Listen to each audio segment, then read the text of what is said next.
What happens when a daytime TV ambush goes horribly wrong? You're about to see an 86-year-old Hollywood legend completely dismantle an unprepared host. Welcome to Focus Insights. If you love deep dives into iconic, unfiltered television moments, hit that subscribe button right now. Let's start. The atmosphere in a daytime television studio is usually a carefully orchestrated illusion. It is a machine designed to project warmth, casual conversation, and spontaneous joy.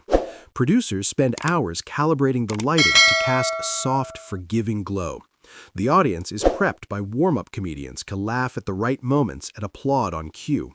The hosts, armed with color-coded index cards and earpieces feeding them real-time directions from the control room, sit around a table designed to look like a friendly neighborhood coffee shop. For years, The View had mastered this exact formula. It was a well-oiled machine of daily talking points, celebrity promotional tours, and carefully contained political debates that rarely spilled over into genuine, unscripted chaos. But television is a volatile medium, and occasionally the carefully constructed facade shatters. When it does, the resulting wreckage is impossible to look away from. To understand the magnitude of what was about to unfold on this seemingly ordinary Tuesday morning, one must first understand the two forces that were about to collide. On one side was Joy Behar. A veteran of the daytime talk show circuit, Joy had built a lucrative brand on being the outspoken, unapologetic, and often aggressive voice at the table. She was known for her gotcha moments, her sharp interruptions, and her ability to generate viral sound bites by cornering guests when they least expected it. Over the years, this approach had been wildly successful. Politicians had stumbled over her direct questioning. Reality stars had withered under her condescending glare. Joy had developed a deep, perhaps fatal sense of overconfidence. She had begun to believe that the home court advantage of her own studio made her invincible. She had forgotten that there are some guests you simply do not ambush. On the other side was Jane Fonda. To call Jane Fonda a mere actress is a catastrophic understatement. She is a towering pillar of American cultural history. This is a woman who has spent over 60 years navigating the most treacherous waters of public life. She has won Academy Awards, redefined fitness for an entire generation, and stared down hostile studio executives who tried to control her narrative. But more importantly, she has spent half a century on the front lines of global activism. She has faced federal prosecutors, enraged political mobs, and physical threats to her safety. She has been arrested multiple times for standing up for her beliefs, never once backing down from a fight she believed was just. Jane Fonda possessed a kind of hardened, diamond-like resilience that cannot be faked. It is forged only through decades of enduring fire. Yet, as the clock ticked closer to showtime, Joy Behar sat in her dressing room entirely oblivious to the reality of the woman she was about to face. Joy was looking for a viral clip. She was looking to score cheap points. She had mapped out a line of questioning designed to paint the legendary actress as an out-of-touch, hypocritical Hollywood elite. She didn't want a conversation, she wanted a confrontation. She wanted to play the role of the fearless journalist holding power to account. The producers running through the morning rundown felt a false sense of security. They expected a standard segment, a brief discussion about Jane's new climate initiative, a look back at her iconic career, a few laughs, and a polite goodbye. None of them realized that Joy had secretly loaded her conversational weapons and was preparing to go rogue. Outside the studio walls, the world carried on as usual. Inside, the countdown to a televised massacre had already begun. When Jane Fonda stepped out of her town car and into the studio building, she brought with her an aura of untouchable grace. She walked with the perfect posture of a woman who carries zero regrets and fears absolutely no one. The trap was set, the cameras were waiting, and Joy Behar was about to learn the most devastating lesson of her entire professional life. Never mistake grace for fragility, and never ever bring a tabloid mentality to a battle of wits with a seasoned warrior. The studio lights flared to full intensity as the floor director began the countdown. 5, 4, 3. The audience erupted into rehearsed, enthusiastic applause as the iconic theme music swelled through the soundstage. The panel of hosts smiled brightly, their teeth gleaming against the high-definition cameras. It was exactly as it always was, a perfectly sanitized bubble of morning entertainment. When Jane Fonda was announced, the energy in the room shifted instantly. This wasn't the polite, instructed applause reserved for a B-list celebrity promoting a sitcom. This was a genuine, thunderous roar of respect. As she walked out onto the set, the 86-year-old icon commanded the space with effortless magnetism. Dressed in an impeccably tailored, vibrant suit, she moved with a fluidity and confidence that defied her age. Her silver hair caught the studio lights, framing a face that had seen, experienced, and survived more history than most people could read about in a lifetime. She took her seat at the table, crossing her legs with elegant precision, and offered a warm, professional smile to the panel.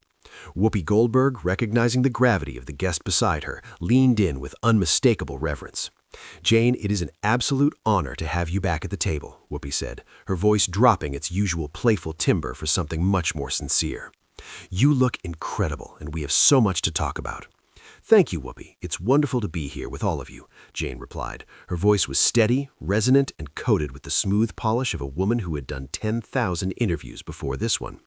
For the first few minutes, the segment proceeded exactly according to the producer's script. Sunny Hostin asked a thoughtful question about Jane's recent charitable endeavors. Sarah Haynes chimed in with a lighthearted compliment about her enduring style. Jane engaged with each of them, maintaining eye contact, delivering thoughtful, complete sentences, and elevating the tone of the broadcast. The audience was captivated. The producers in the control room exhaled a collective sigh of relief. It was good, clean, premium television. But a storm was brewing just beneath the surface. To the trained observer, the warning signs were flashing red Fred. Joy Behar sat at the end of the table, entirely disconnected from the warmth of the exchange. While her co-hosts leaned in, Joy leaned back. Her arms were crossed defensively over her chest. Her smile was tight, forced, and didn't reach her eyes. She was waiting. She was acting like a sniper in a bell tower, watching the target move into the crosshairs, waiting for the perfect moment to pull the trigger. The atmosphere in the studio is a living, breathing thing, and suddenly the temperature seemed to plummet. The easy banter faded as Joy deliberately cleared her throat, signaling that she was taking the floor. The other hosts fell silent, expecting a pivot to the next planned topic. "You know, Jane," Joy began, her voice carrying a sharp, abrasive edge that instantly shattered the convivial mood. The other hosts fell silent, expecting a pivot to the next planned topic. "You know, Jane," Joy began, her voice carrying a sharp, abrasive edge that instantly shattered the convivial mood. The silence in the studio was immediate and profound. It wasn't just the audience that went quiet. The entire crew seemed to hold their breath. The camera operator on camera 3 visibly flinched. Whoopi's head snapped toward Joy, her eyes widening in a silent warning. This was not on the prompter. This was not in the notes. Joy ignored the frantic energy radiating from her co-hosts. She leaned forward, resting her elbows on the table, trying to project an air of journalistic authority. "You come on shows like this and you talk passionately about climate change. You tell everyday working-class Americans that they need to make sacrifices, drive electric cars, and change their whole way of life. But Jane, you've spent your entire life enjoying massive wealth, flying on private jets, living in palatial mansions. Don't you think it's a little hypocritical to preach to the masses when your own carbon footprint over the decades has been larger than most small towns?" The words hung in the air, toxic and heavy. It was a textbook ambush. Joy had taken a legitimate topic, climate change, and weaponized it into a personal, venomous attack designed solely to humiliate her guest on live television. She sat back, a smug, self-satisfied grin threatening to break across her face. She thought she had done it. She thought she had cornered a Hollywood liberal with the ultimate gotcha question. She fully expected Jane to stammer, to get defensive, to offer a weak PR-approved non-answer that Joy could then rip apart. Jane Fonda did not stammer. She did not flinch. She did not break eye contact. For a terrifying, agonizing 3 seconds, Jane simply looked at Joy. It was a look that stripped away the bright studio lights and the television cameras. It was the look of a lioness assessing a remarkably foolish gazelle that had just wandered into her den. In that brief silence, the power dynamic of the entire room shifted permanently. Jane's warm smile evaporated, replaced with an expression of cold, clinical calculation. The legendary actress was gone. The seasoned, battle-hardened activist had just entered the room, and she was about to go to war. The heavy silence that followed Joy's accusation was finally broken by Jane Fonda's voice. When she spoke, it wasn't with the raised volume of someone who felt defensive. Instead, her voice dropped an octave. It became chillingly calm, slow, and dangerously precise. "Joy," Jane began, enunciating the name as if it were a mild disappointment, "I find it fascinating that you would use your platform to ask a question that requires about 30 seconds of basic Google research to answer. But since you didn't do that research, allow me to educate you." Joy's smug expression faltered, a flicker of panic darting behind her eyes. This wasn't the script she had written in her head. "You are referring to my past," Jane continued, her eyes locked onto Joy like laser targeting systems. "A past I have been completely aggressively transparent about for the last 20 years. Yes, I lived a life of privilege. Yes, I made choices in the past that I am no longer proud of. But if you had done your job today, you would know that I sold my large home years ago. I haven't flown on a private jet in over a decade. I drive a hybrid vehicle. I have completely retrofitted my life to minimize my impact, and I pour millions of my own dollars into fighting the very corporations that are actually destroying this planet." The audience, which usually stayed quiet during tense exchanges, let out a collective low murmur of approval. Jane wasn't just defending herself, she was exposing Joy's complete lack of preparation. Whoopi tried to jump in, sensing the impending disaster. "And Jane, your work with—" "I'm not finished, Whoopi," Jane said, holding up a single manicured hand. She didn't even look at Whoopi. Her eyes remained fixed on Joy, pinning the host to her chair. "Joy wants to talk about hypocrisy. Let's talk about it. Hypocrisy is inviting a guest onto your show under the guise of discussing environmental solutions, only to ambush them with outdated tabloid-level talking points because you are more interested in a viral soundbite than a meaningful conversation."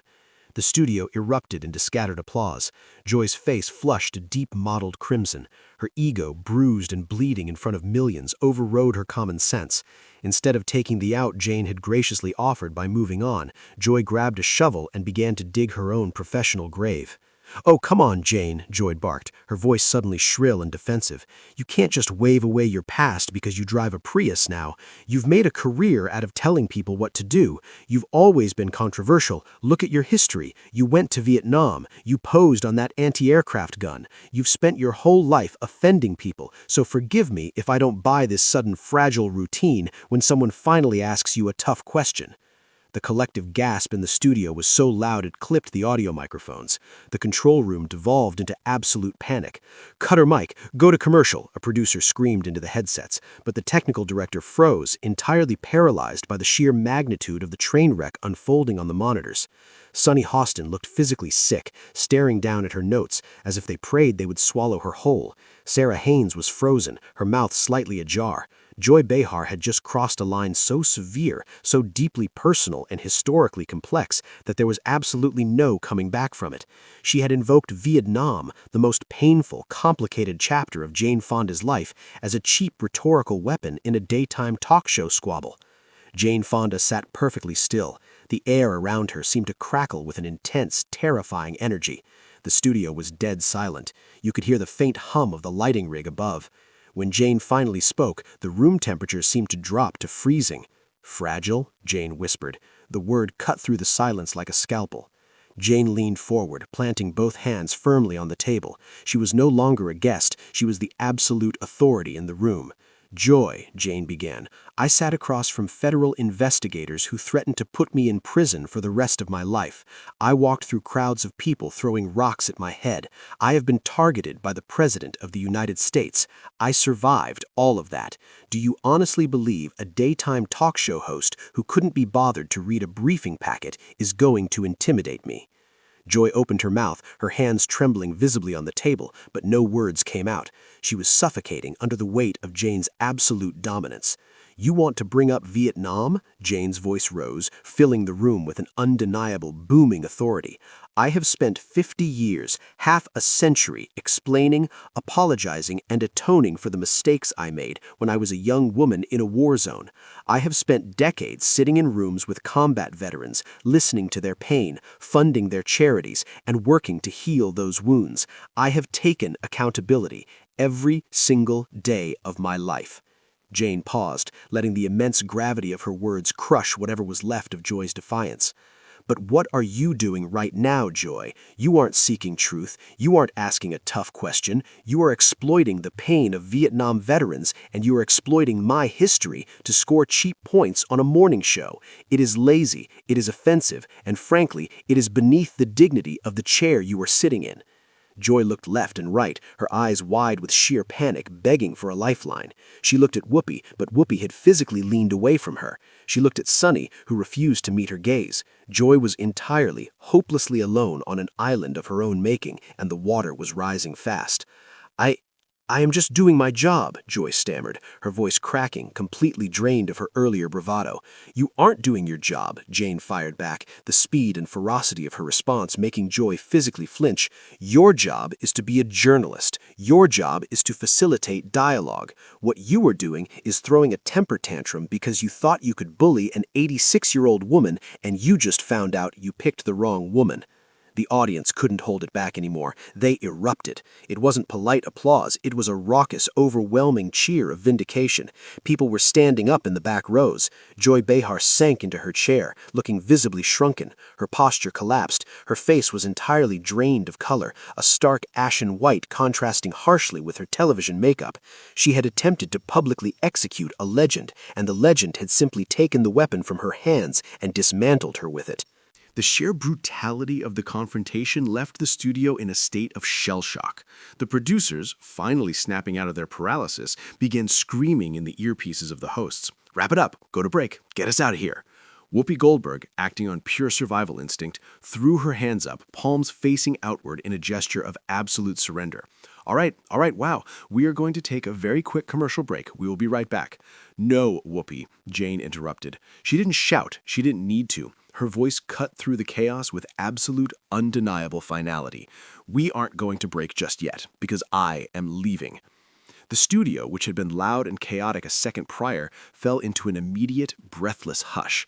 Jane Fonda did not stand up in a rush. She did not rip her microphone off or storm away in a fit of rage. Her movements were infuriatingly calm, deliberate, and entirely in her control. She slowly unclipped the lavalier microphone from the lapel of her brilliant white suit, placing it gently on the glass table with a soft clack that echoed loudly in the silent room. She turned her gaze back to Joy Behar one last time.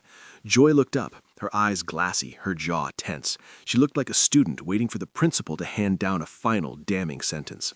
"Joy," Jane said, her tone devoid of anger, replaced now by a profound, pitying disappointment. "When you reach my age, you realize that time is the only currency that actually matters. You don't get to waste my time, and you certainly don't get to waste the time of the people watching at home with this pathetic excuse for journalism." Jane smoothed the front of her jacket, maintaining her statuesque posture. "The next time you decide to ambush a guest, make sure you actually have the intellectual capacity to survive the fight you're picking." It was the final nail in the coffin, a masterclass in verbal demolition. Jane turned to the rest of the table, offering a polite, respectful nod to the other three women who had remained entirely collateral damage in Joy's war. "Whoopi, Sunny, Sarah, it is always a pleasure. Keep doing the good work you do." Without looking back, Jane Fonda turned and walked off the set. Her exit was a study in absolute power. She moved with the steady, measured gait of a victorious general leaving a battlefield. She didn't look at the cameras. She didn't look at the producers waving frantically on the sidelines. She simply parted the sea of crew members, who instinctively stepped back to let her pass, completely in awe of the aura she projected. Back at the table, the devastation was total. Joy Behar sat frozen, her eyes staring blankly at the microphone Jane had left resting on the table.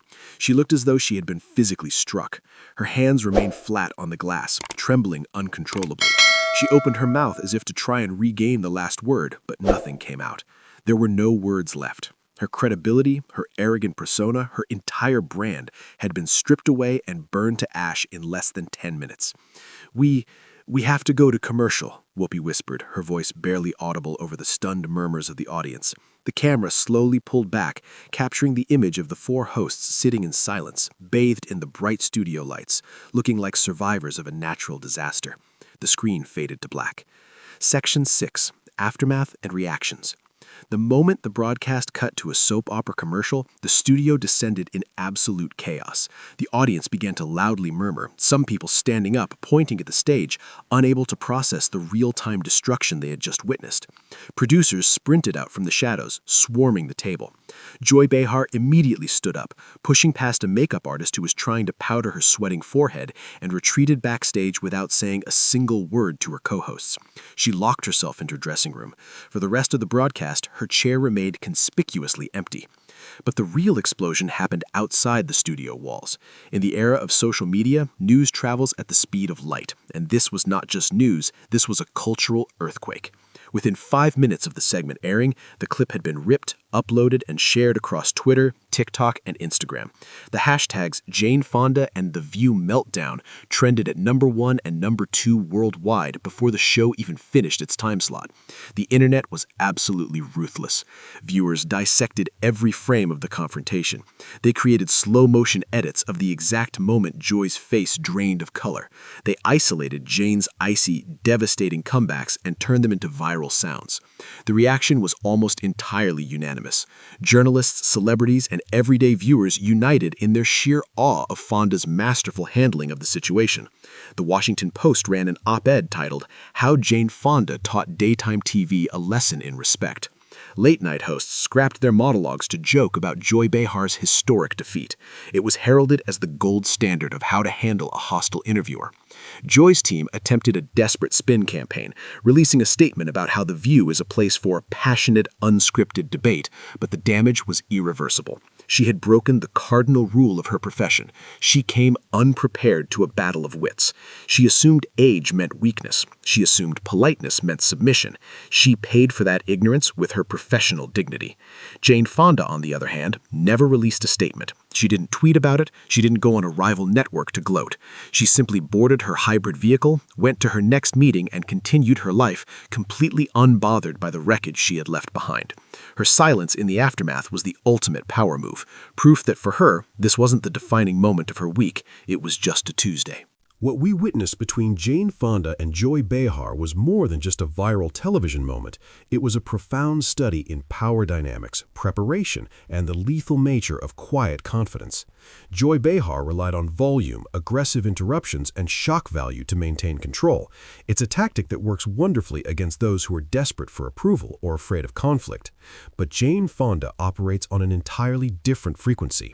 By refusing to raise her voice, by grounding her responses in undeniable facts, and by maintaining her physical composure, Jane turned Joy's aggression into a weapon of self-destruction. She proved that true power doesn't need to shout to be heard.